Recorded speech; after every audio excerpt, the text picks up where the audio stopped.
Welcome to another tech video. Today we're going to be going through your question, answering it, and hopefully finding that solution for you. Guys, remember to stay a little bit crazy, like me, and hopefully get to that resolution. Now, let's continue on to that video.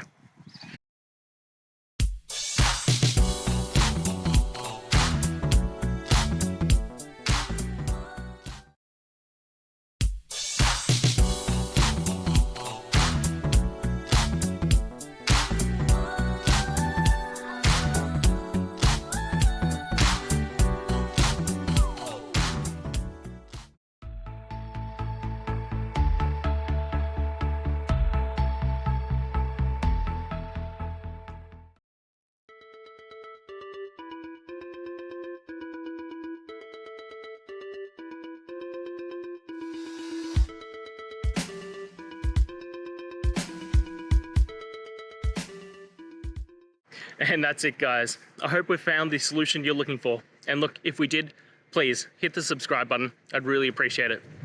And until the next time you need technical help, I hope you have a good one.